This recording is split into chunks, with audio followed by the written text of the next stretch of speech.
Je vais te toucher un point de pression tout ici. Voilà. Et là, normalement, tu as senti une décharge. Hein, voilà, ça va. Plus fort, je tombe. Ça se voit pas, c'est une altercation. Les gens, ils sont habitués au visuel des films, un peu, ou du cinéma ou des démos, à voir des trucs comme ça. Ils disent, ah, c'est lui, il a tapé. Et ça fonctionne. Après, je dis pas qu'on va y arriver dans la rue, forcément. Mais si on est comme ça, si on fait ça, oh monsieur, oh, et tu twistes juste, ça se voit pas. Serre tes dents si tu veux bien. Je vais te toucher un point de pression tout ici. Voilà. Et là, normalement, tu as senti une décharge. Hein, voilà, ça va. Plus fort, je tombe. Voilà, exactement, c'est ça. C'est un KO.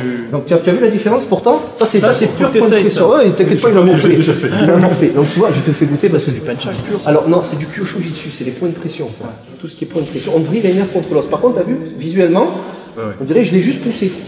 Pourtant, lui, il prend une décharge. Et comme tu l'as dit, si tu mets plus de détermination pour être méchant, le mec peut tomber. Costaud ou pas. Ça va? Ce que vous faire comprendre, j'ai testé sur Fabien, c'est ça? Ouais, j'ai testé. Point de pression, il était un peu étonné de voir qu'on n'a pas besoin forcément de force pour mettre KO entre guillemets. Après, ça peut ne pas marcher. Donc, il sert juste ses dents. Ici, vous avez un point de pression, vous avez l'arcade ici, vous descendez sur la mâchoire. C'est ce qu'on appelle le KO du boxeur. Il y a deux sortes de KO, hein. Il y a plusieurs KO. Quand on tape très fort, le cerveau va faire un bond dans la boîte crânienne. Ça, c'est un gros KO neurologique. Ça, c'est des KO qui tâchent. J'ai pas demandé j'allais dire Mohamed Ali, c'est des fois, mais. Donc, ça, c'est trop traumatisant. Moi, je ne conseille pas de faire ça.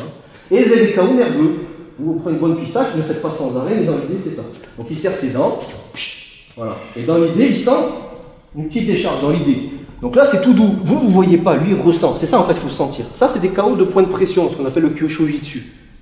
Mais visuellement, je pense que la santé. Comment? Je l'explique. Oui, vas-y, bien sûr. Ça fait une ombre qui, en fait, se dégage tout le long du crâne.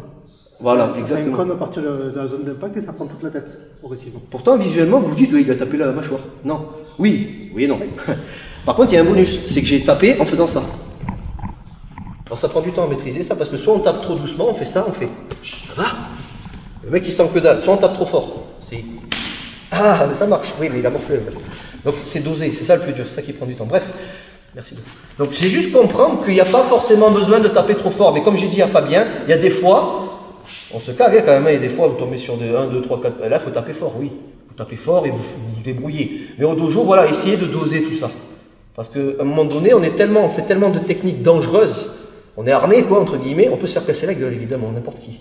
Mais ce que je veux vous faire comprendre, c'est que des fois, on est trop violent, surtout en Krav, surtout en penchak, ou les techniques dites militaires, les torsions cervicales, les pétages de jambes, les cassages de coudes. Et la loi, dans tout ça, on s'en fout. Oui, on s'en fout, il y en a plein qui s'en foutent dans les dojos. Et après, bon, il se peut qu'il n'y ait pas d'agression, mais s'il y a agression, ben ouais, mais qu'est-ce que tu as fait à l'agresseur? Je lui ai pété la mâchoire comme tu m'as appris, ou je lui ai pété la carotide. C'est bien, mon fils, tu as bien travaillé. Non.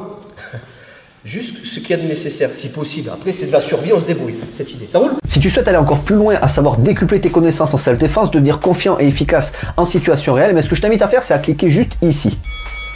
Formation offerte, ou encore sur le lien qui est en description juste sous la vidéo. Voilà, j'espère que la vidéo d'aujourd'hui t'a plu et que t'a aidé à progresser un petit peu plus. Quant à moi, je te retrouve de l'autre côté pour commencer ta formation vidéo offerte. À tout de suite.